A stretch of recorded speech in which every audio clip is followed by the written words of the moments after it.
The words hit Augusta Hawthorne like a bullet she never saw coming. "One winter," Robert Hunter said, his voice low and controlled, the way a man speaks when he has already made peace with a terrible decision. "That is all I can give you. One winter, Augusta. And then I ride out." She stood in the doorway of his ranch house, her traveling coat still damp from the snow that had begun falling over Sweetwater Creek, Wyoming in the last days of October, 1882. The oil lamp behind him cast him in warm amber, and she hated how beautiful he looked standing there in that light, hated how her chest had already learned to ache at the sight of him in just the 3 weeks since she had arrived from Philadelphia. "You brought me here," she said, and her voice did not shake because Augusta Hawthorne had survived things that would have broken most women, and she would not give him the satisfaction of watching her crumble. "You wrote to me. You asked me to come." "I asked you to come and help me run the house through winter," he said. "I was honest about what I needed." "You were not honest about what I would feel," she said, and those words hung between them like smoke from a dying fire, impossible to take back. His jaw tightened. Something moved behind his dark eyes, something that looked very much like pain, and she almost reached for him in that moment. Almost. "One winter," he repeated. "That is what I have to offer. Take it or leave it, Augusta." She looked at him for a long time, this solitary, damaged man who had advertised in the Philadelphia Inquirer for a housekeeper and companion through the brutal Wyoming winter months. This man who had a secret buried so deep it had hollowed him out and left only the hardest parts of him standing. This man who made her feel, for the first time in 3 years of grief, like the world had not entirely forgotten to offer her something worth wanting. "I will take it," she said quietly, and she told herself she was lying. She had arrived in Sweetwater Creek on the 14th of October, 1882, stepping off the Union Pacific Line at Rawlins, and then boarding a hired wagon for the 40-mile journey northwest to the small settlement that had grown up around the creek and the dozen cattle ranches that fed it life. The journey from Philadelphia had taken her 6 days, which was nothing compared to the journey she had taken inside herself to reach the decision to go. 3 years earlier, Augusta had been married to a man named Edward Hawthorne, a gentle school teacher in the Chestnut Hill neighborhood of Philadelphia. They had a house with a yellow door and a small garden where Augusta grew sweet peas in the summer. They had been married 4 years, and they had been happy in the particular quiet way that happy people often are, not understanding their happiness until it is taken. Edward died in January of 1879. A fever that moved through the school where he taught, and that he survived, only to develop pneumonia in the weeks after his recovery. And that took him in 10 days, quick and brutal, while Augusta sat by his bed and held his hand and watched the light go out of his eyes with a grief so enormous it had no proper name. Her parents were gone. Edward's family had never warmed to her. She was 27 years old, living in a house she could not afford on a teacher's savings that would not last 18 months, in a city that was large enough to make her feel entirely invisible. She taught piano lessons to the daughters of wealthy families for 2 years, and it kept her fed and kept the house through one more winter, and then another. But by the summer of 1882, she was 30 years old, and the house with the yellow door had been sold, and she was living in a boarding house on Walnut Street that smelled of boiled cabbage and other women's loneliness. It was her friend Clara Whitmore who showed her the advertisement, folded into the society pages of the Inquirer with a kind of casual deliberateness that Augusta recognized as strategy. "It is not so unusual," Clara said over tea in her bright parlor. "Women go west every year. There is a whole world out there, Augusta. A whole new start. He is advertising for a housekeeper," Augusta said, reading the careful, measured words of the advertisement again. "Someone to manage a household through the winter months. He is being very precise about the terms." "He is being honest," Clara said, "which is more than most men manage." The advertisement had been placed by a Robert Hunter of Sweetwater Creek, Wyoming Territory. It specified that he required an educated woman, capable of managing a household independently, comfortable with frontier conditions, available for the winter season beginning in October. He offered a fair wage, room, board, and return passage to the east in the spring should she desire it. The language was formal. The handwriting in the letter she received after responding was neat and deliberate, and the man himself wrote 3 sentences that had lodged themselves in her memory and refused to leave. I am a solitary man by nature and by circumstance.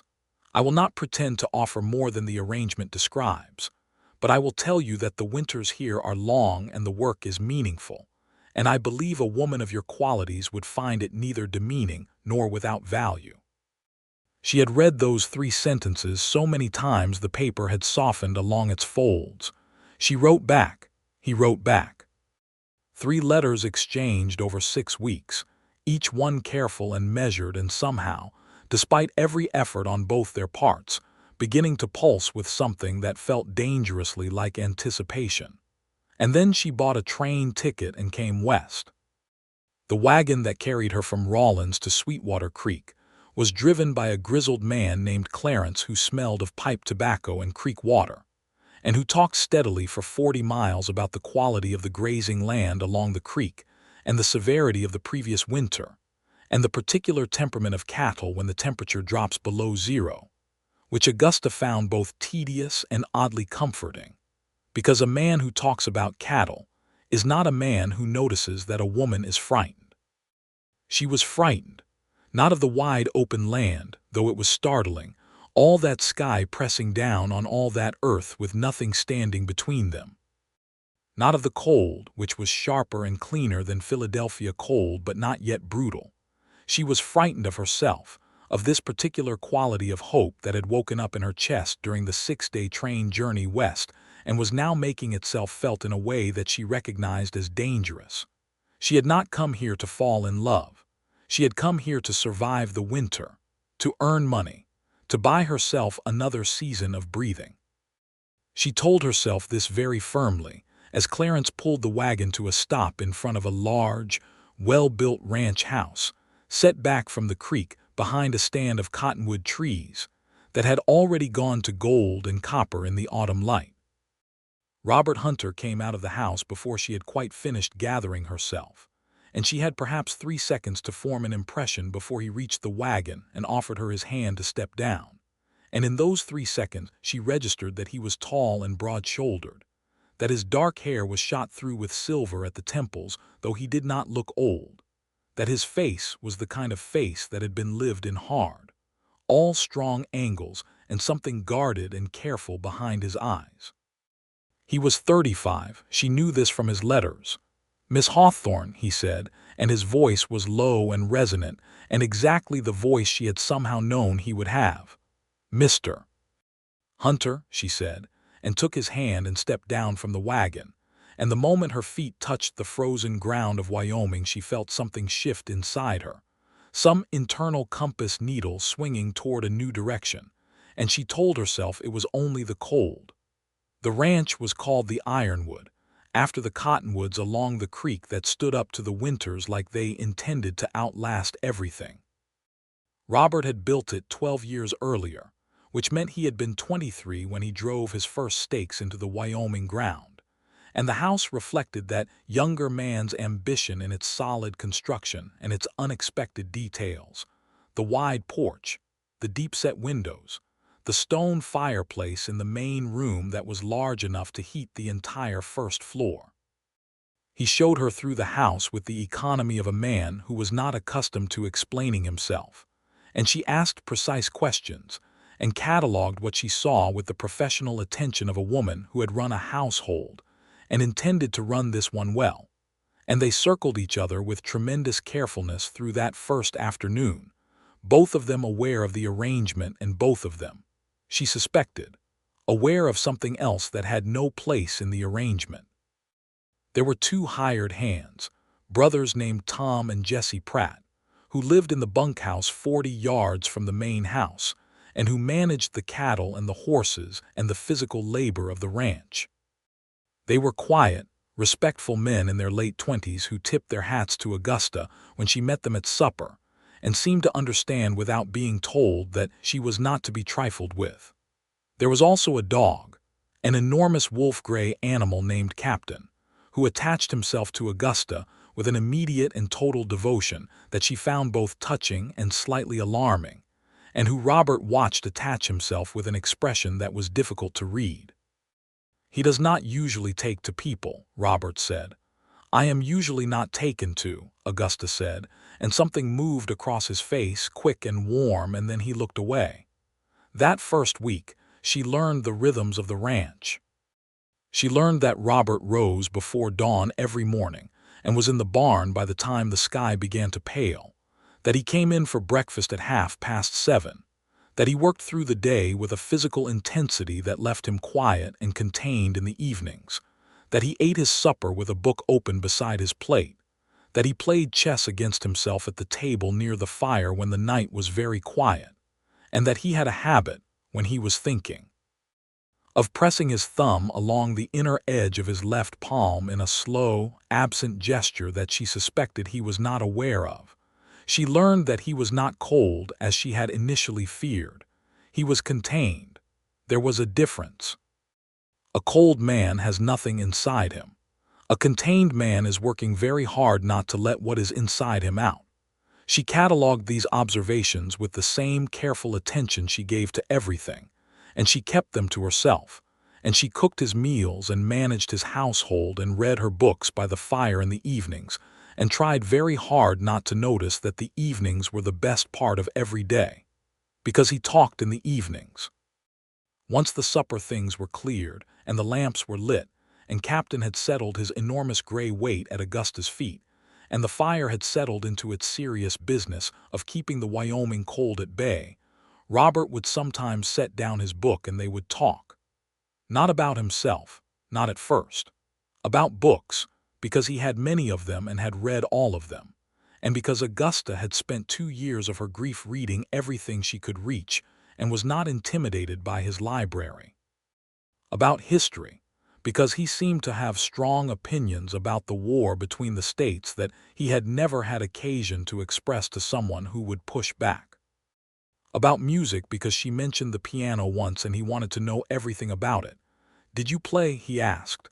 "I taught," she said, "but yes, I played. I had a piano teacher when I was a boy," he said, "in Virginia, Miss Lettice Beaumont. She smelled of lavender and had no patience whatsoever for mistakes."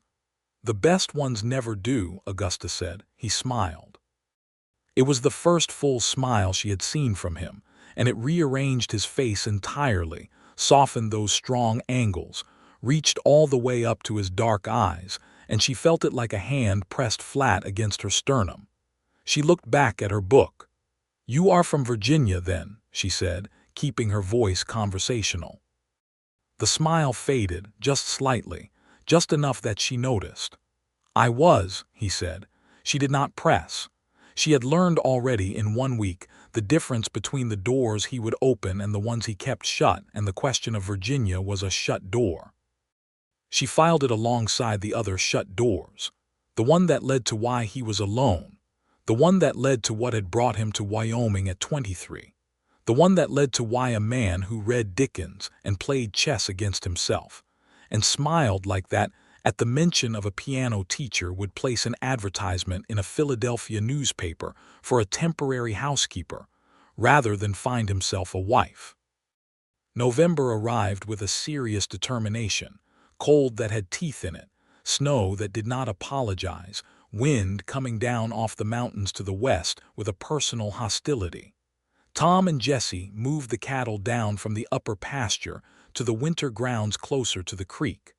Robert chopped wood with an efficiency that bordered on aggression.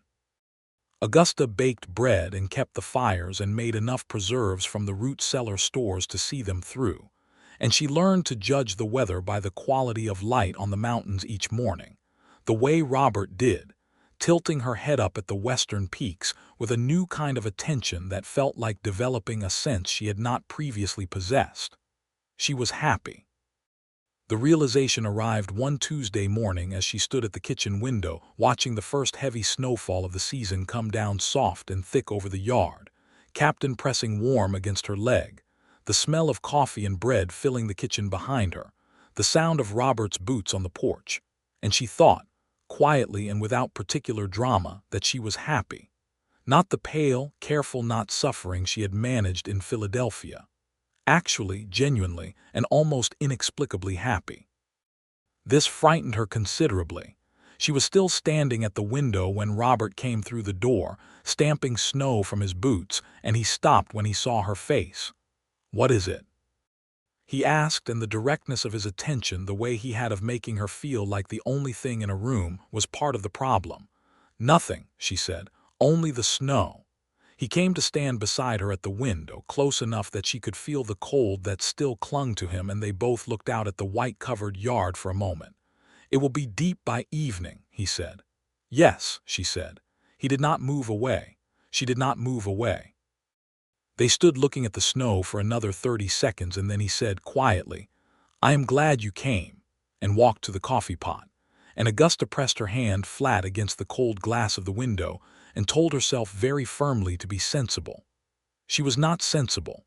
In the second week of November, a crisis arrived in the form of Tom Pratt, who appeared at the back door at 7 in the morning with his arm held at an angle that told Augusta immediately it was broken.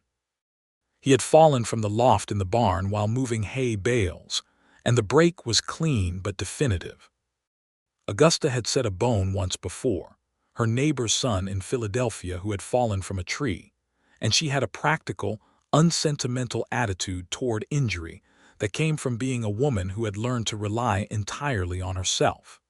She boiled clean cloths and found the wooden splints in Robert's supply cabinet, and did what needed to be done with Tom's arm, while Robert held the young man still and Jessie stood in the doorway looking greenish.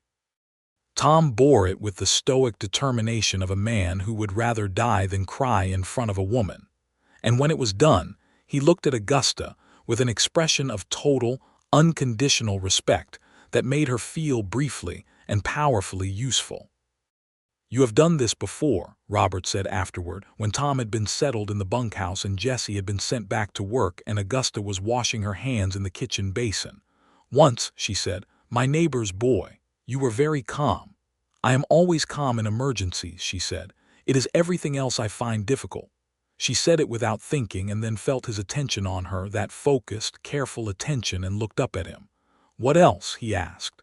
She thought about lying. She was good at lies of omission, had been protecting herself with them for 3 years. But something in his face, in the particular quality of his attention, made the lie feel unnecessary. "Ordinary happiness," she said. "I find that difficult. I have not quite trusted it since Edward died." A pause. He had not known about Edward, not explicitly. She had not volunteered the information, and he had not asked, though she suspected he had noticed the widow's black she had only recently stopped wearing. "Your husband," he said. "My husband," she said. 3 years ago, pneumonia."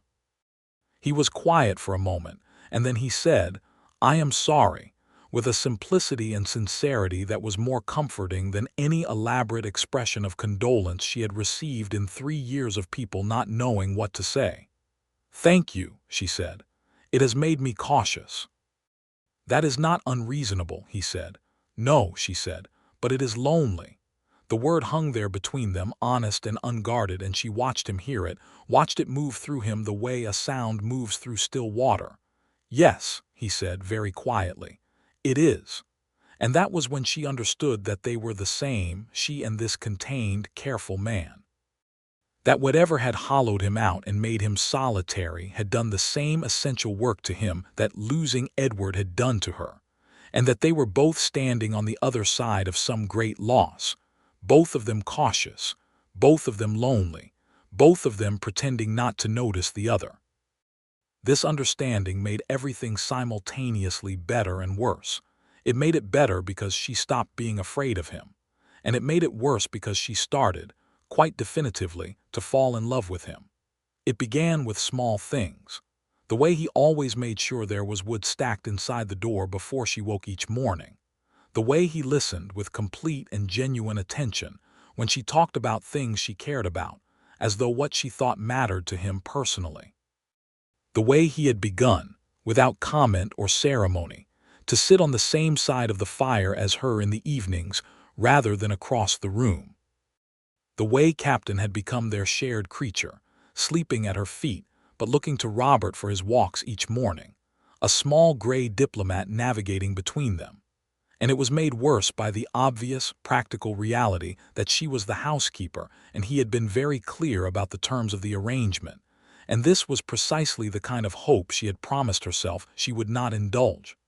The thing that broke open her careful management of herself was a book.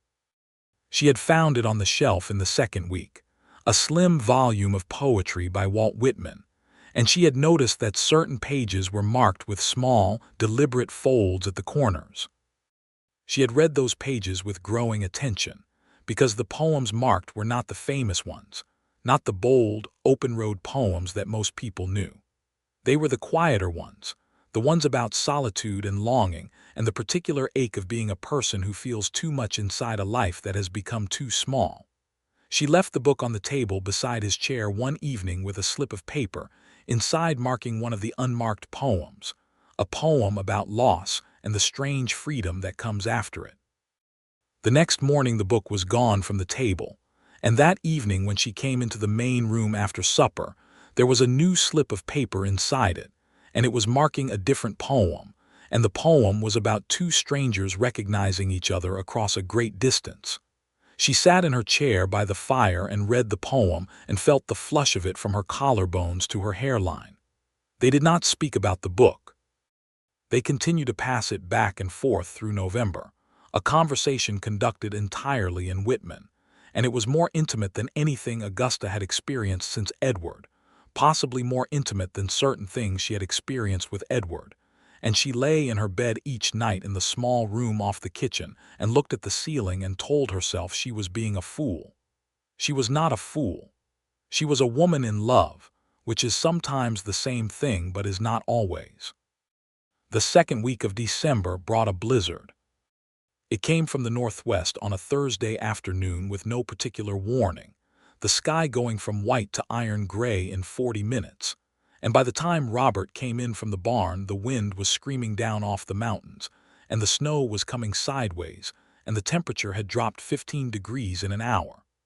Tom's arm was healing, but he was still not fit for heavy work, and Jesse had gone to Rawlins 2 days before for supplies, and had sent word that he was waiting out the weather there. It was just the two of them, Augusta and Robert, alone in the Ironwood ranch house, with 6 feet of snow building against the walls and a wind that found every gap in the boards, and reminded them both of how small and warm and separate from the world they actually were. Augusta made soup from the stock she had put by and cornbread from the stores, and they ate at the table by the fire while the blizzard raged outside, and Robert told her about his first Wyoming winter, when he had been 23 and entirely unprepared, and had nearly frozen to death walking the distance between the house and the barn on a night that made this one look mild. "How did you survive?" she asked. "Stubbornness," he said, "and a neighbor who found me half buried in a drift and dragged me back to his house and fed me whiskey until my fingers worked again." "Who was the neighbor?" "A man named Caleb Morrison. He and his wife, Dora. They were the closest thing I had to family out here for the first few years." He paused, and she saw the shut-door quality settle into his expression, but he kept going, as though the blizzard had loosened something in him. "Caleb died 4 years ago. Dora went back east to her people. I have not had neighbors worth speaking of since then." "That is a long time to be without people," she said carefully. "I have been longer without them," he said, and left it there. She waited. He looked at the fire for a long time, and she thought he was going to retreat back behind his walls, back into that careful silence. But then he said, without looking at her, "I had a wife. In Virginia, before I came west." The word wife hit her like cold water, not because it surprised her but because she had known, on some level she had been refusing to examine, that there was something like this waiting behind all those shut doors. She kept her face neutral with great effort. "What was her name?" She asked because she had found that asking the simple, human question was the thing that opened people up rather than closed them down. "Margaret," he said. The name was worn smooth with use, like a river stone, something handled so many times it had lost its edges. We married young. I was 20, she was 18. It was 1867. Her family had a farm in the Shenandoah Valley. What happened? Augusta asked quietly. He was silent for so long that she thought she had pushed too far. But then he said, she died in childbirth. In 1870, the baby as well, a boy. His voice was level, factual, the way a man's voice gets when he has forced himself to speak of something terrible enough times that the words no longer have the power to unmake him. 6 months later, I came west. I needed a place where I was no one, where I had no history. Augusta sat with the knowledge of this for a moment. Margaret and the boy who had not lived. The young man who had loaded everything he could carry into a wagon and driven west until he ran out of grief or land, whichever came first. 12 years, she said. You have been alone 12 years. By choice, he said quickly, as though this were a distinction of vital importance. That does not make it less lonely, she said. He looked at her then, and the fire was in his eyes, and his expression was so unguarded in that moment, so stripped of its usual careful management, that she felt the shock of it like stepping into sunlight. No, he said, it does not. The blizzard kept them close for 3 days. 3 days of soup and cornbread, and reading by the fire, and the Whitman book moving back and forth, and conversations that went longer each evening, and ended later and later into the night. Until the 3rd night, they were both sitting on the floor in front of the fire, because the chairs had felt somehow too formal, and Captain was stretched between them like a warm, breathing bridge, and Augusta was talking about her mother, who had died when she was 12, and what it had done to her sense of the world's reliability, and Robert was listening with the kind of attention that made her feel like she was the most important thing that had ever been said. She stopped talking mid-sentence. He looked at her. What is it? He asked. You are going to break my heart, she said. She had not meant to say it. It came out of her with no preparation, stripped of all pretense, the way the truest things come out. I know it. I can see it coming the way you can see a storm on the mountains, and I cannot seem to stop it. He was very still. Augusta, he said, and the way he said her name was not a deflection. It was something else, something that cost him. Do not tell me I am imagining this, she said. I am 30 years old, and I have been married, and I have been widowed, and I am not imagining this. You are not imagining it, he said. The admission was quiet and total, and it landed between them like a stone dropped in deep water. But you are still going to leave, she said. He pressed his thumb along the inner edge of his left palm, that absent, unaware gesture she had been watching for 2 months. I do not know how to be what you need, he said. I have tried to know. I have thought about it more than I should, but I have been alone a long time, Augusta. I have organized myself around being alone. I do not trust myself not to hurt you. That, she said, is the most honest thing anyone has ever said to me. It is also a kind of cowardice, he said. I know that. She looked at him for a long moment, this man with his dead wife and his lost boy and his 12 years of Wyoming solitude and his Whitman poems and the small, unconscious gesture of his thumb against his palm. This man who had organized himself around being alone. What if you tried, she said, not to not hurt me? You cannot promise that, but what if you tried to stay? He was quiet for so long that the fire shifted and settled and sent a cascade of sparks up the chimney, and Captain made a small sound in his sleep, and the blizzard had blown itself out beyond the walls, and the silence that replaced it was enormous and full. I am afraid, he said at last. So am I, she said. He reached out across the sleeping dog and took her hand. He held it with a care that felt reverential, the way a man holds something he is afraid of dropping. And Augusta looked at their joined hands in the firelight and felt the full weight of it, the full weight of what was beginning, and she held on. That was December, the 10th of December, 1882. What happened next was not simple, because nothing between people who have both been broken is ever simple. Robert did not become a different man overnight. He was still contained, still prone to long silences, still uncomfortable with the territory of his own feelings, the way a man is uncomfortable with land he has not surveyed. But he stopped retreating. He stopped putting careful, polite distance between them. He began, slowly and with great deliberateness, to let her in. He told her about Virginia in pieces, the way a man excavates something buried carefully, one section at a time. He told her about his father, a lawyer in Richmond, a stern and brilliant man who had expected his son to follow him into the law and had never quite forgiven him for not doing so. He told her about Margaret, more than just the bare facts of her death, the actual human being she had been, funny and sharp-tongued and full of opinions about everything. And Augusta listened with genuine feeling, because Margaret had been real and had mattered, and Robert deserved to say so without apology. He told her about the boy they had named James, who had lived for 4 hours. He told her this in the barn on a cold afternoon in the 3rd week of December, while they were together watching one of the mares who had been off her feed, and Augusta put her hand on his arm and felt how much it cost him to say it, and did not offer platitudes.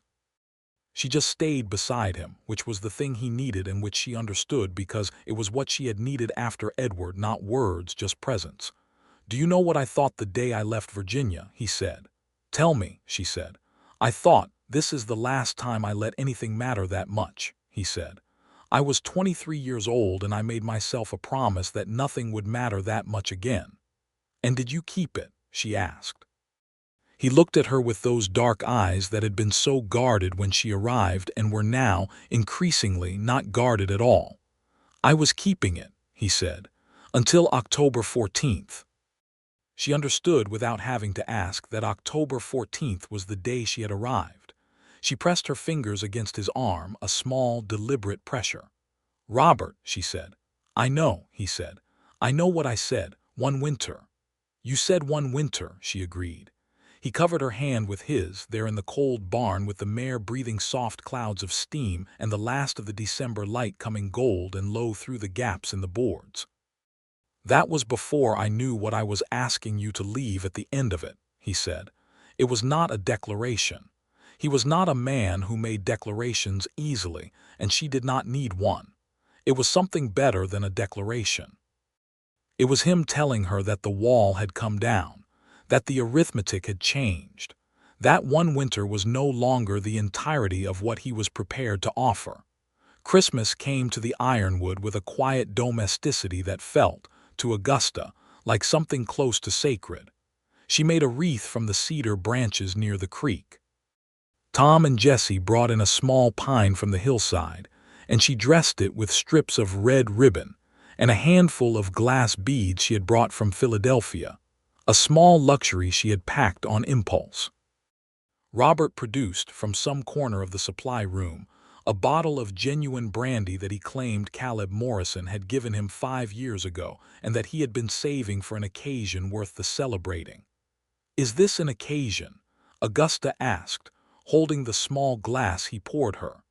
"The best one I have had in a considerable time," he said.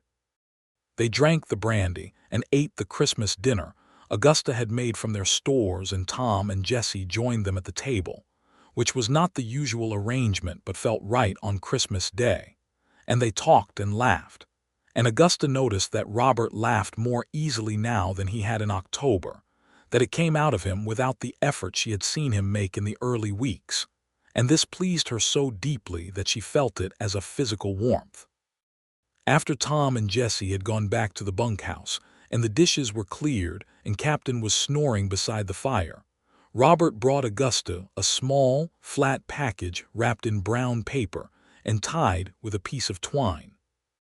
"It is not much," he said, and she could hear in his voice the particular awkwardness of a solitary man attempting to do something tender. She opened it carefully. Inside was a small, leather-bound journal, its cover tooled with a simple pattern of leaves, the pages cream-white and smooth and empty. "I thought," he said with some difficulty, "that a woman who has things worth saying should have a place to say them." She looked up at him. "Robert," she said. "It is from Rawlins," he said quickly. "Jessie brought it back when he went for supplies. I asked him to look for something suitable." She stood up from her chair and crossed the small space between them and took his face in her hands and kissed him. It was the first time. It was brief and gentle and entirely voluntary, and when she pulled back, he was looking at her with an expression so open and unguarded that it was almost painful to see. "I have wanted to do that since approximately November," she said. "Longer than that," he said, and she laughed, and he smiled his full smile, the one that reached his eyes, and then he kissed her back, properly this time, with both his hands and all his attention. January arrived and the world went white and still and very cold. The thermometer on the porch registered 15 below on the coldest mornings, and the creek froze solid enough to walk on, and the mountains were invisible behind a curtain of low gray cloud that lasted for 10 days. Tom's arm had healed clean and straight, and he and Jesse managed the stock with a competence that freed Robert from the most grinding daily labor, though he would never have called it that, being constitutionally unable to delegate something he could do himself. What changed in January was the quality of the evenings. They still read by the fire. They still passed the Whitman book back and forth, though now they talked about the poems directly rather than communicating through them. They still sat close, Captain at their feet, the fire the center of their small world. But there was a new ease between them now, something that had been tightly wound for months and had finally released, and they talked differently, with a freedom that felt earned. He asked her about her childhood in Philadelphia, her father who had been a clockmaker, and whose workshop she had loved to visit. All those small, precise mechanisms turning in their cases, everything measured and accounted for. She told him about her mother's death and how it had made her the kind of person who needed to know where everyone was at all times, who needed a plan for every contingency, and she said it with enough self-awareness that he laughed. "That explains the root cellar," he said. "I organized your root cellar out of genuine anxiety," she said, "and you are welcome." "I am profoundly welcome," he agreed, and reached for her hand on the armrest between them, and she let him take it. She asked him about what he was going to do with the ranch long term, whether he intended to expand his herd, and the conversation expanded from there into something she had not expected, which was that Robert had ideas, real and detailed ideas, about what the Ironwood could become. He wanted to breed better cattle, work with the ranches along the creek to establish a cooperative that could negotiate better prices with the railroad buyers. He had been thinking about it for years, he said, but it required the kind of sustained effort that a single man working alone could not sustain. She noticed, and she did not think he noticed that she noticed, that he kept saying "we" in this conversation. "Not I, we." In the second week of January, a man came to the Ironwood. He arrived on horseback on a Tuesday afternoon, a large man in a good coat on a well-fed horse, which combination told Robert immediately that he was not a drifter or a working cowhand, and the careful, assessing look in the man's pale eyes told Augusta something less comfortable. His name was Elias Drummond. He was the principal investor behind a cattle operation called the Drummond Land Company, which was in the process of buying up smaller ranches along the creek in order to consolidate them into a single large operation. He was pleasant on the surface and sharp underneath, the way expensive things often are, and he made Robert an offer for the Ironwood that was fair by any reasonable measure. "I am not selling," Robert said. "The offer is generous," Drummond said, accepting the coffee Augusta poured with a courtesy that felt like performance. "You should consider it fully before you decide." "I have considered it," Robert said. "The answer is no."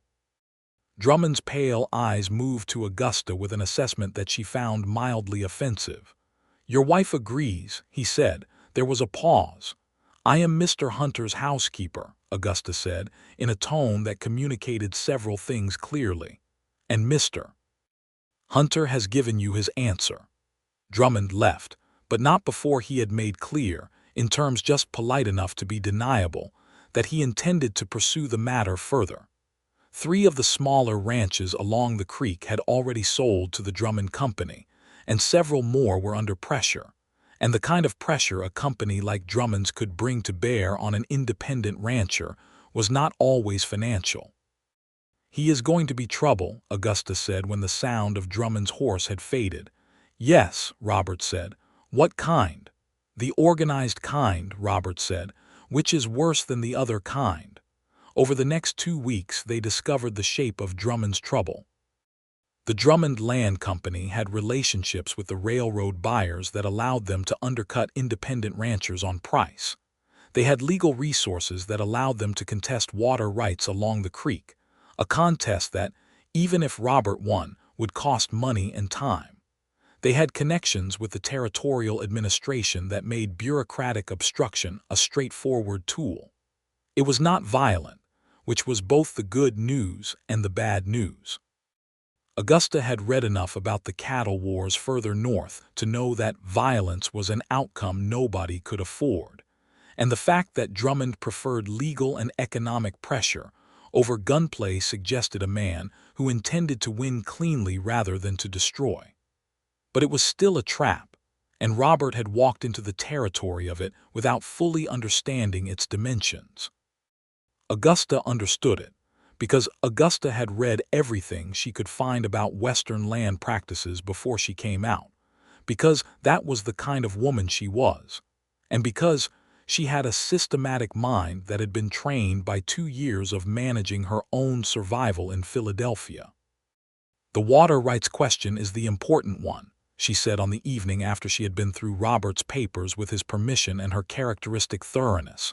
"If Drummond controls the water rights to the Upper Creek, he controls who can run cattle on the adjacent land. Your grazing rights become effectively worthless if you cannot water the herd." "I know," Robert said. "You need a lawyer," she said. "The nearest good lawyer is in Cheyenne," he said. 3 days' ride." "Then you need to write to Cheyenne," she said. "Tonight." He looked at her across the table, the papers between them, the lamp making the room small and warm and very specific. "You have thought this through," he said. "I have thought through everything since I was 12 years old," she said. "It is a habit I cannot break." "Do not break it," he said. "It is one of the things I most—" He stopped. She waited. "One of the things I find most valuable," he finished in a different tone than the one he had started with, and they both knew the word he had changed. He wrote to the lawyer in Cheyenne that night. Augusta wrote as well to Clara Whitmore in Philadelphia, asking her to make inquiries about the Drummond Land Company's Eastern investors, because a company that large in the territories always had Eastern money behind it, and Eastern money had paper trails and people who understood them. February arrived, and with it something Augusta had not been prepared for, which was joy. Not the quiet, careful happiness of November, not the tentative hopefulness of December. Actual, straightforward, daily joy. She woke each morning, and the first thing she felt was the pleasure of the day ahead. And this had not happened to her in so long, 4 years at least, that she had forgotten it was possible. Robert had stopped being careful with her, not careless. There is a difference, and he understood it. But the elaborate caution with which he had been managing himself since October had given way to something more natural, and the man who emerged from behind that caution was warmer and more playful and more thoroughly engaging than she had imagined him being, and she was falling further in love with him daily in a way that was no longer frightening because it was mutual, and they both knew it, and neither of them was pretending otherwise. He had started to teach her about the cattle operation in detail, walking her through the practical accounting of a working ranch in a way that was instructional, and also, she understood, something more. He was showing her how it worked because he was imagining her in it long term, imagining the two of them building the thing together, and she received this information without comment, but with a growing warmth in her chest that made her days feel lit from the inside. He kissed her on the porch on a February morning when the temperature was 12 degrees, and her breath was a small cloud, and there was ice on the creek, and Captain was demanding a walk with the insistence that only large dogs can generate, and it was the most uncomplicated moment of joy she had experienced since Edward's yellow door and sweet peas in the summer, and this time the joy did not make her afraid. It made her reach for his lapel and pull him closer. The letter from Clara arrived in the third week of February, and its contents were interesting. The Drummond Land Company's principal Eastern investor was a Boston banking house called Mercer & Sons, and Mercer & Sons had outstanding debts of their own to a Philadelphia investor named James Caldecott, who was, in Augusta's recollection, a man who attended the same subscription concerts as her father had, and who was known as a serious and meticulous person with strong opinions about the reliability of his investments. She wrote to James Caldecott.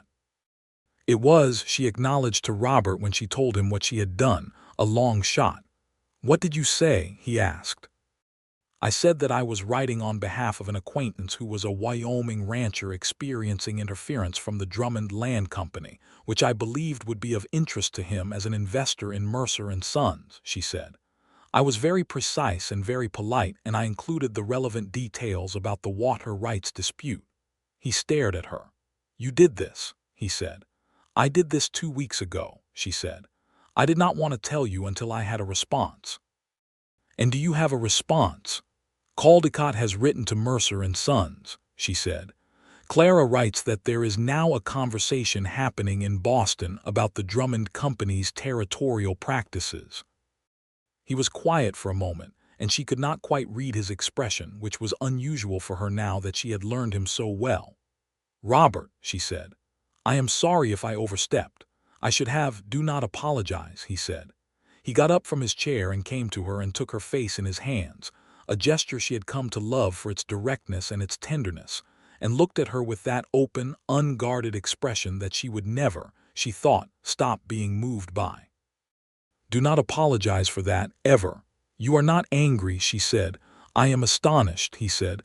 "I am grateful. And I am very—" He stopped again in the way he sometimes stopped, when the words were too significant for his habitual caution to pass without resistance. "Say it," she said. "I am very much in love with you," he said, without flourish, without drama, in the same low, direct voice he used for everything important. "I have been for some time. I wanted you to know." Augusta Hawthorne looked at this man, this solitary, complicated, deeply feeling man who had built his life around loss and was now, slowly and deliberately, and with great courage, dismantling that construction and building something new in its place. "I know," she said. "I have been in love with you since approximately the week of November when you put that poem in the Whitman book." He smiled, his full smile. "Which poem?" he said. "You know which poem," she said. March came in and the snow began very slowly to recede. The creek ice cracked and groaned and started to run clear in the middle, though the banks stayed white. The cottonwoods began to show the faintest suggestion of green at their tips, that particular tender first green of early spring that looks like a promise rather than a certainty. The mornings were still deeply cold, but the afternoons had a different quality of light, something warmer and more horizontal, the sun climbing a degree or two higher each day as though it were remembering its ambitions. The lawyer in Cheyenne, a careful man named Whitfield, had confirmed that Robert's water rights were solid and predated any Drummond claim, and had written Drummond's legal representative in terms that were politely final. The pressure from Caldecott's inquiry in Boston had not ended the Drummond Company's Wyoming operations, but it had slowed the most aggressive aspects of them, and 2 of the ranchers who had been approached had declined to sell in the week since. Robert had begun, in a systematic way, to organize the conversations he had been wanting to have with his neighboring ranchers about a cooperative buying arrangement. It was slow work because the men he was approaching were skeptical by nature and had been operating independently their entire lives, but his thoroughness and his patience were equal to the task, and Augusta, who attended 2 of these meetings as a note-taker, watched him work and thought that he had a gift for this kind of thing that had been entirely wasted in 12 years of solitude. She told him so. "I am not certain it is a gift," he said. "It is only stubbornness applied in a constructive direction." "That is what all useful gifts are," she said. It was the middle of March when Robert asked her to marry him. He did not make an occasion of it. He did not get down on one knee or produce a ring or deliver a prepared speech, because he was not that kind of man, and by now she knew exactly what kind of man he was and was glad of it. He asked her over supper on a Thursday evening, as straightforwardly as he might have asked her anything else, but with his hands flat on the table on either side of his plate, and a tension in his jaw that told her how much it cost him to say it simply. "I would like you to stay," he said. "Not through the spring, not through the summer. I would like you to stay permanently, as my wife, if you are willing." Augusta looked at him across the supper table, with the lamp between them and Captain's chin, resting on her foot under the table, and the last of the winter light coming gold and long through the window. And she thought about October 14th, when she had stepped off a wagon into Wyoming and felt her compass needle swing, and about the yellow door in Philadelphia and Edward's quiet happiness, and the four-poster bed in the boarding house on Walnut Street, and the way Hope had felt like a liability for 3 years. And about how she had told herself she was not coming west to fall in love, and had come west and fallen in love, and was 30 years old and knew her own mind entirely. "Yes," she said. He let out a breath that told her how much he had been holding, and she stood up and went around the table to him, and he stood and held her, properly and completely, his arms around her and her face against his shoulder, and they stood there in the lamplight while the last of winter faded beyond the windows.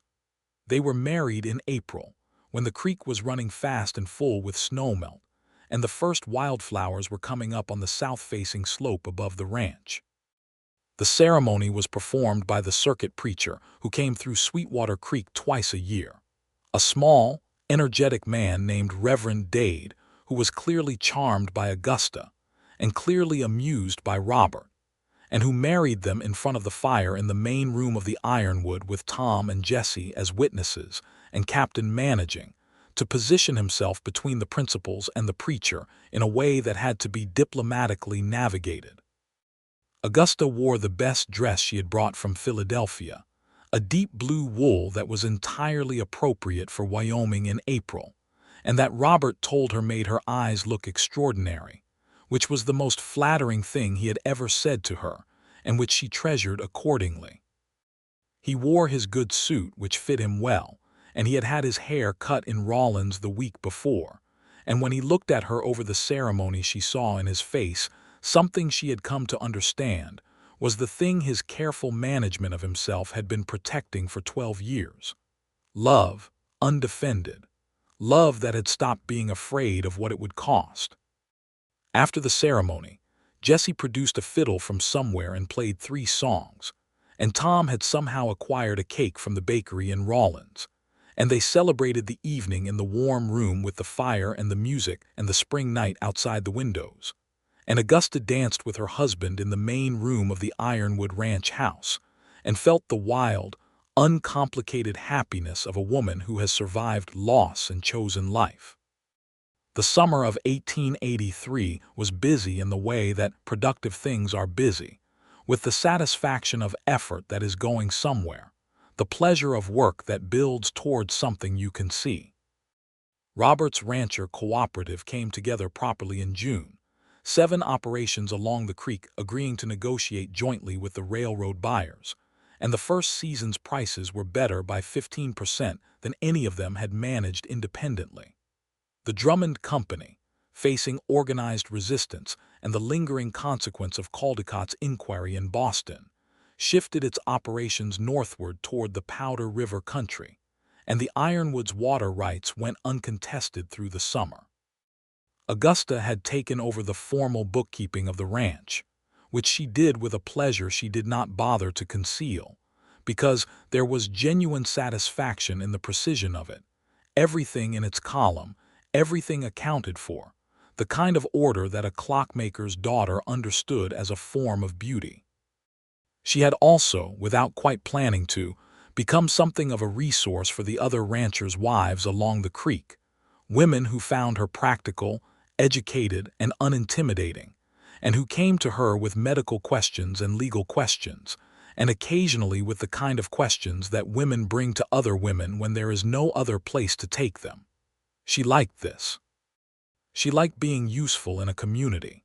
She had not expected to belong to Sweetwater Creek, and she found that she did, that the place had gotten into her in the way that places sometimes do when you arrive at exactly the right time and the ground is ready for you.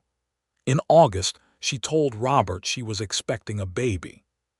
She told him early on a Sunday morning, before he went out to the barn, because she could not wait and she was not in the habit of waiting for things anymore. And she watched his face go through several expressions in rapid succession: shock, and then something that moved through him like a current, and then a joy so naked and unguarded that she felt it in her own chest as a physical sensation. He sat down at the kitchen table very suddenly, the way people sometimes do when their legs have decided that the situation warrants it. "Augusta," he said. "I know," she said. "Are you?" He started again. "Are you well? Are you?" "I am perfectly well," she said. "I am very well, actually. I feel quite invincible."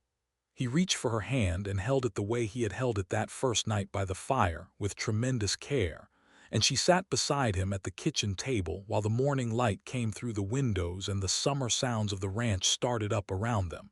And she thought about Margaret and the boy named James, and she thought about what this must mean to him, and she was glad he was sitting down.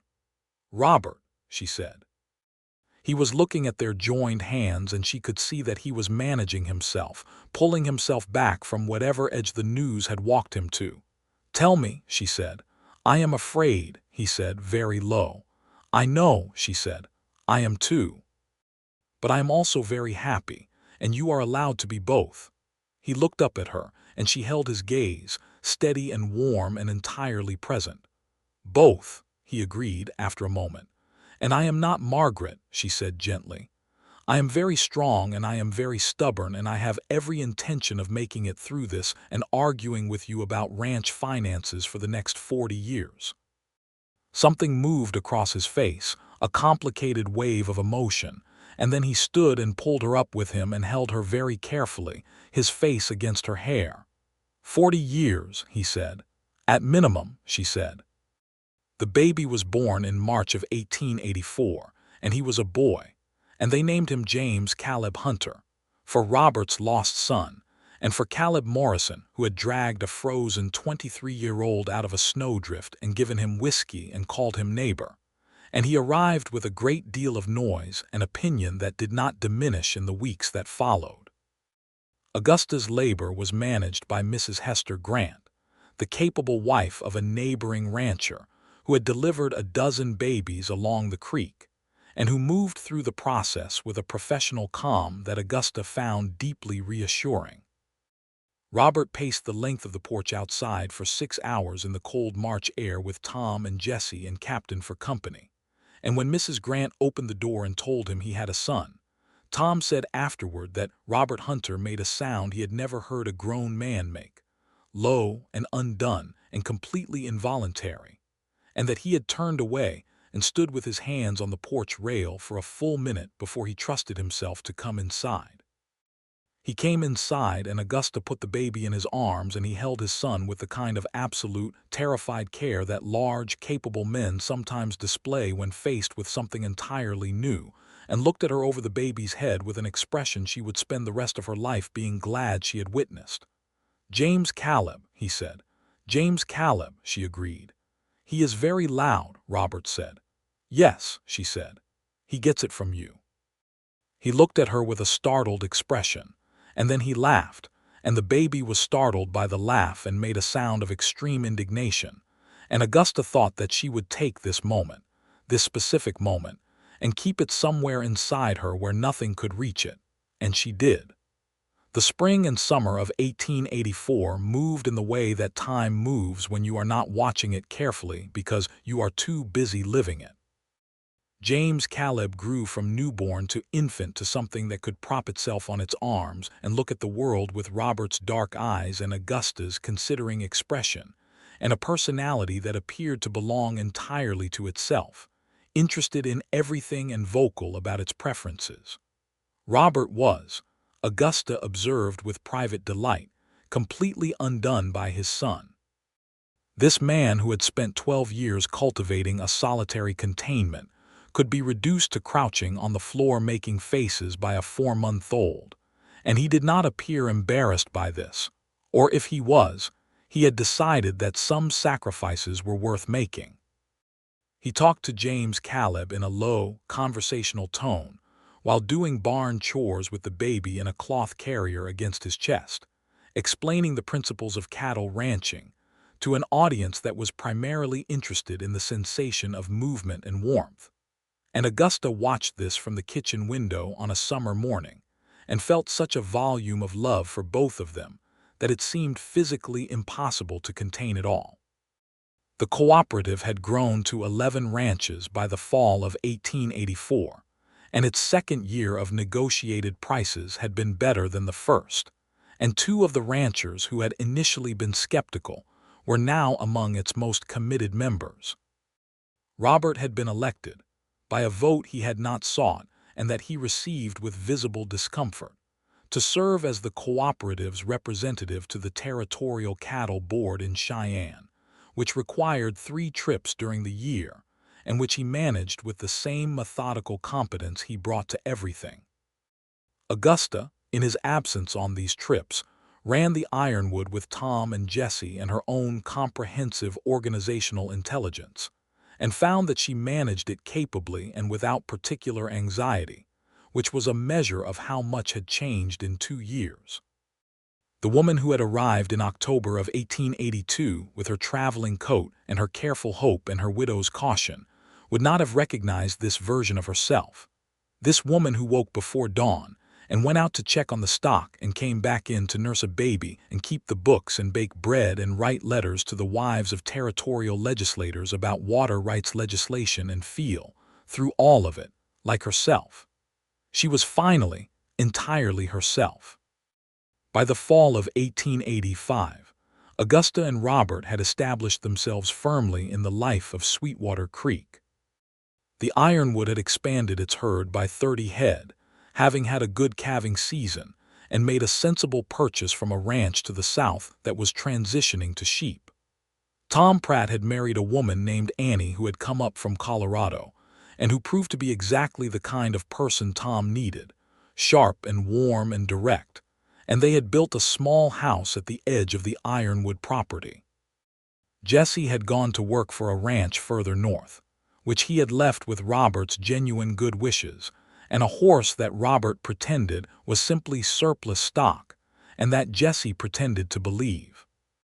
Augusta had taken on a formal role in the small school that had been established in Sweetwater Creek, teaching 2 days a week when the weather allowed and helping organize the curriculum with the young teacher, a recent arrival from Kansas named Miss Abby Porter, who was 22 and fierce and excellent, and who Augusta treated with the kind of collegial respect that she had wished someone had shown her when she was 22.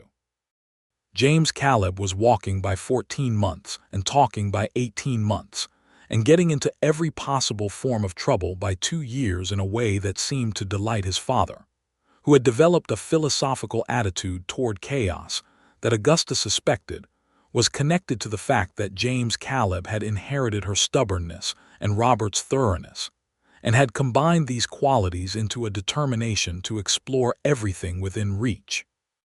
In the spring of 1886, Augusta told Robert she was expecting again.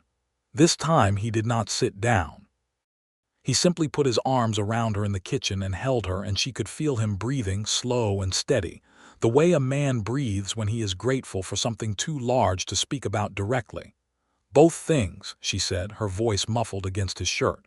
"Both things," he agreed. "Happy and afraid." "Mostly happy, though," she said. "Mostly happy," he said. "Very mostly happy."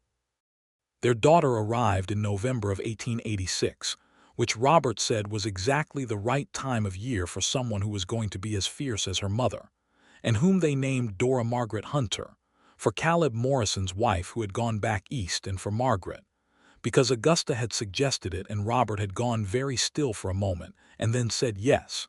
Yes, that was right, with a simplicity that cost him something and meant a great deal. Dora was born with a head of dark hair, and an expression of regal disapproval that she applied to the world in general and her brother James Caleb in particular for the first several months of her existence, until she discovered that James Caleb was the most interesting person in her immediate vicinity, at which point she transferred to him the full force of her attention, and he was never quite the same again. James Caleb, for his part, took to his sister with a seriousness that Robert said looked exactly like Augusta at her most focused, and this became a long-running family observation, that James Caleb had his father's look but his mother's manner, and that Dora had her mother's coloring but her father's absolute stubbornness. The winter of 1886 into 1887 was one of the worst in Wyoming history, a season that cattlemen would speak of for decades afterward with the gravity of survivors. The cold came down in November and did not relent. The snow came early and deep and stayed, and the temperatures dropped to depths that killed cattle where they stood if they were not properly sheltered and fed. And across the territory, ranches that had been built on thin margins were finished by a winter that had no mercy in it. The Ironwood survived because Augusta had spent 2 falls building the root cellar stores and feed stores beyond what seemed immediately necessary, a practice that Robert had observed and trusted without always understanding the full scope of her reasoning. The Ironwood survived because the cooperative had established a shared hay reserve that could be distributed along the creek when individual operations ran short. The Ironwood survived because Tom and Robert and 2 temporary hired men worked around the clock through the worst weeks, moving cattle, breaking ice in the water troughs, hauling feed in conditions that made the hands turn numb in minutes. 3 ranches along the creek did not survive the winter of 1886 to 1887. They came to Robert in the spring looking for buyers, and he bought 2 of them at a fair price, not a distressed price, because Augusta had done the accounting and they could afford fairness, and fairness was the kind of thing you built your life on if you intended it to stand up. The men he bought from remained along the creek as hired managers of the expanded Ironwood, which was Augusta's suggestion, and which Robert immediately understood was the right thing to do. By the spring of 1887, the Ironwood had become the largest operation on Sweetwater Creek, which was not a position Robert had sought, and which he carried with the awareness of its responsibilities. Augusta kept the books and they were meticulous and fair, and she started a small fund from the cooperative's surplus for emergency assistance to member ranches in future hard seasons, a fund that the other ranchers accepted after some initial persuasion, and that they all needed at least once in the following decade. James Caleb turned 3 that spring and was an absolute hurricane of personality, all questions and observations and strong preferences, and Dora was 5 months old and had achieved a sunny sociability that was entirely her own, smiling at everyone who came within range with a completeness of goodwill that made grown men go slightly soft in their expressions. Robert, watching his daughter charm the 3rd rancher of the morning with no apparent effort, said quietly to Augusta, "She is going to be completely ungovernable." "Probably," Augusta said. "She has your stubbornness." "And your charm," he said. "I do not have charm," she said. He looked at her with the expression she had first seen in December of 1882, standing by the fire on the night of the blizzard, open and warm and absolutely certain. "You have considerable charm," he said. "You charmed me." "And I was quite resistant." "You were not that resistant," she said. "I told you one winter," he said, "and look what happened," she said. He reached for her hand, the way he always did, with that particular care that she had come to understand was not caution any more but intention.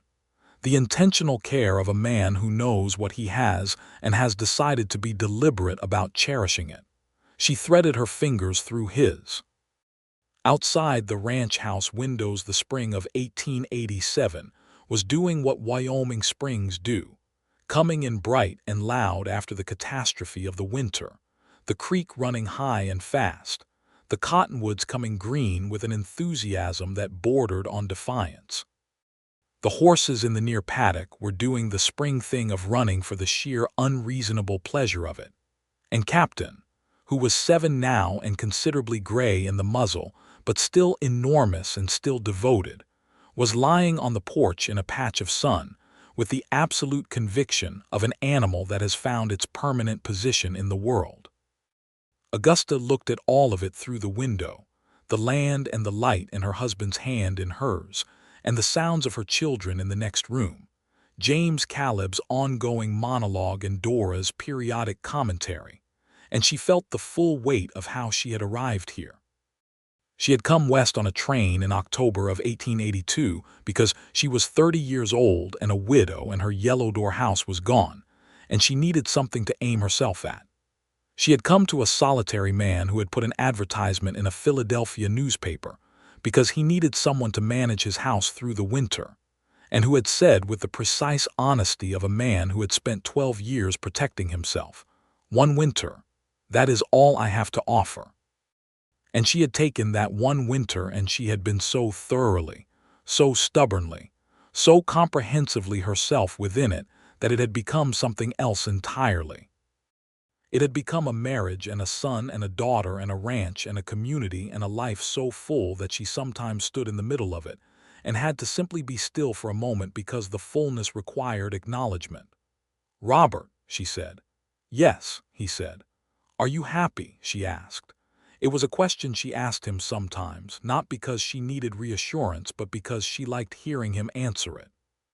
She liked watching him take the question seriously, the way he took every question from her seriously, as though her wanting to know made the question worth considering carefully.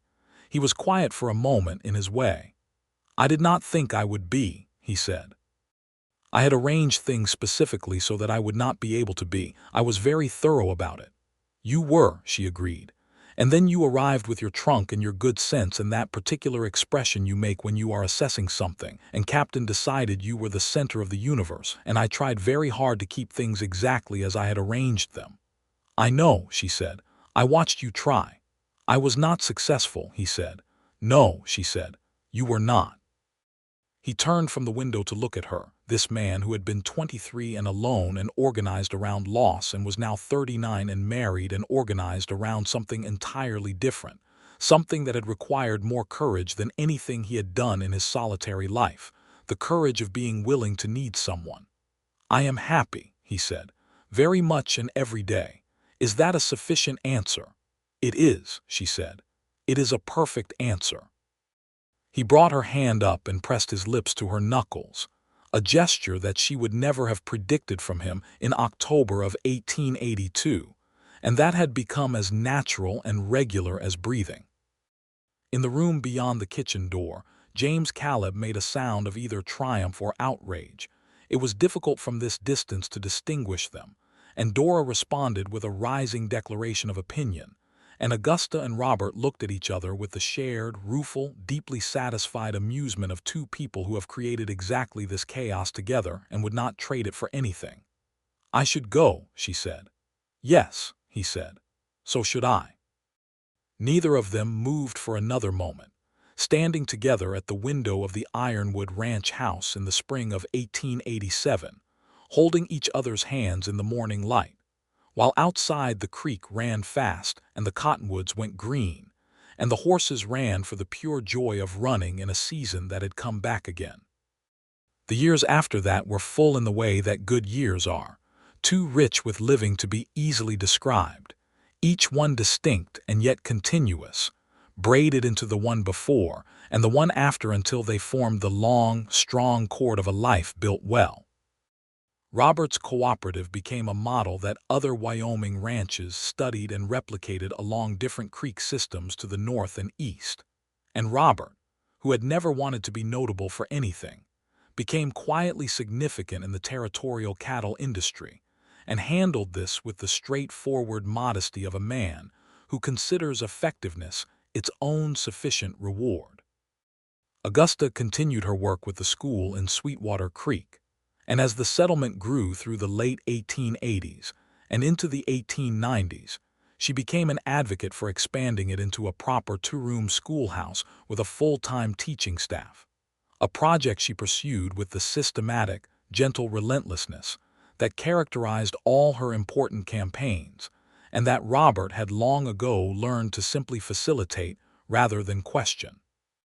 James Caleb grew into a boy who was his father's shadow in the barn and fields, and his mother's in the library and the accountant's books, a combination that produced by the time he was 10 a person of formidable practical intelligence, who was equally comfortable discussing cattle prices and the novels of Charles Dickens, and who had his father's dark eyes and his mother's way of looking directly at things that other people looked away from.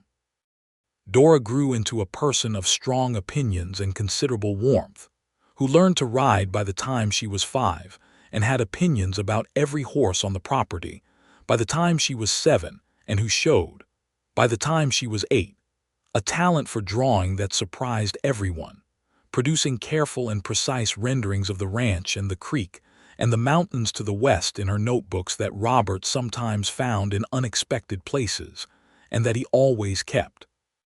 A third child arrived in the summer of 1890, another boy whom they named William Edward Hunter, William for a great uncle of Robert's who had been, by all accounts, a man of remarkable good humor in difficult circumstances, and Edward for Augusta's first husband, because she had kept Edward in her heart all these years, and it seemed right and generous to give his name to this new life, and Robert had agreed without hesitation, understanding what the gesture meant to her and honoring it. William arrived with red hair that stunned everyone and that he kept, a bright copper color that made him entirely his own person from the beginning, distinct from his dark-haired father and his chestnut-haired mother, and his 2 dark-eyed siblings in a way that established early his general approach to the world, which was to be undeniably, cheerfully himself regardless of what anyone expected. Robert, looking at his red-headed son on the day of his birth, had turned to Augusta with an expression of pure delight. "Where," he said, "did he come from?" "Virginia, I suspect," Augusta said. "You are not the only Hunter in the story." He laughed, a sound that still rearranged her heart after 8 years of hearing it daily. By 1895, the Ironwood was the most established ranch on Sweetwater Creek, its operation managed with the combination of Robert's instinctive cattleman's knowledge and Augusta's systematic organizational intelligence, a partnership that had grown more efficient and more deeply attuned with every year of practice. They had expanded the house twice, adding 2 more bedrooms and a larger kitchen, and a room that Robert built specifically as a library, and that Augusta filled with methodical happiness over several years. Tom and Annie Pratt were their nearest neighbors and closest friends, their 2 children growing up alongside the Hunter children in that particular way of frontier children, with a practical competence and an easy familiarity with hard work that Augusta had come to see as one of the genuine gifts of this life. Captain died in the summer of 1893 at 11 years old, which was a good long age for a dog as large as he had been, and he went quietly on the porch in the sun, in the patch of warmth he had claimed every summer for 11 years. Robert buried him under the cottonwoods by the creek, and James Caleb, who was 9, was very solemn about it, and Dora, who was 6, cried with an open-hearted grief that did not try to hide itself, and William, who was 3, did not entirely understand but understood enough to stay close to his mother all day. Augusta planted a rosebush on Captain's grave the following spring, a wild climbing rose that had done well in Annie Pratt's garden, and that Annie brought her from a cutting, and it grew vigorously in the Wyoming soil, and bloomed every June in a color that was somewhere between copper and gold, and Augusta cut blooms from it every summer and put them in a jar on the kitchen windowsill, where they scented the room for as long as they lasted. On the evening of the 14th of October, 1895, Augusta sat on the porch of the Ironwood ranch house with Robert and watched the sunset over the western mountains, the sky going from blue to gold to coral to deep rose, the cottonwoods along the creek showing their autumn gold, the creek itself catching the last light and carrying it away south. 13 years, Robert said. "Since I arrived," she said. "Since you arrived," he agreed. She had been 30 and a widow and cautious, and she was now 43, and a wife and a mother and a rancher and a teacher and a member of a community, and happy in all the ways she had stopped believing were available to her. Happy with a depth and a consistency that she had never had before, not even with Edward and the yellow door and the sweet peas, because this happiness had been built after loss and therefore had a quality of knowing in it, an awareness of its own value that younger happiness cannot achieve. Robert had been 35 and solitary and organized around grief, and he was now 48, and he was none of those things anymore, or he was all of them and also something larger, a man who had chosen love over the safety of its absence and found that the choosing had not destroyed him, had in fact made him more himself than the years of protection ever had. "I told you one winter," he said. "You did," she said. "I was wrong," he said. "Spectacularly," she said. "About most of it," he said. "I was wrong about what I could offer, about what I wanted, about what was possible." She turned to look at him, this man with more silver in his hair now, and the lines of the Wyoming weather in his face and his eyes exactly as dark and exactly as directly attentive as they had been the first morning. She looked up from the kitchen window and found him watching her. "Do you regret it?" she asked. "Any of it?" He looked at her for a long, serious moment, as though the question genuinely required consideration rather than simply reassurance. "Not 1 hour of it," he said. "Not one cold morning or difficult conversation or moment of being afraid, not one of it." "Good," she said, "because neither do I." He reached for her hand, as he always did, with that deliberate, cherishing care, and she gave it to him, as she always did, with the full understanding of what the gesture meant between them. Inside the house, something involving William and a disputed ownership of something was rising toward a conclusion that would require parental intervention, and James Caleb's voice carried the tone of a 14-year-old who considers himself too old to be involved and is deeply involved, and Dora's voice had the particular note it had when she was drawing and did not want to be interrupted and was going to be interrupted regardless. Augusta and Robert looked at each other. "One winter," she said. "One lifetime," he said. She leaned her head against his shoulder and he put his arm around her and they sat together on the porch of the Ironwood ranch house and watched the last of the sunset fade from the Wyoming sky. And the stars came out one by one over the mountains, and the creek moved in the darkness below the cottonwoods, and the house behind them was full of the noise of living, the particular, irreplaceable, daily noise of a life built on love that had chosen to become permanent. She had arrived in one winter, and she had turned it into everything. He had offered one winter because he did not know what he had to give, and she had shown him that what he had to give was a lifetime, and that the lifetime was the best thing either of them had ever had. The stars over Wyoming in October were extraordinary, thick and cold and indifferent to human happiness in the way of things that have been there longer than any particular joy or sorrow, and yet they were beautiful, and Augusta looked at them and felt, as she had been feeling for 13 years now, that the world had not forgotten to offer things worth wanting. It had offered her Robert Hunter, and she had taken him and held on and made of one winter something that the years could not diminish. She pressed her hand over his on her shoulder. He turned his head and pressed his lips to her hair, and the night came down over Sweetwater Creek, Wyoming, soft and full of stars, and the Ironwood held them both inside its walls, warm and solid and entirely theirs, and it was enough, and it was more than enough, and it was everything.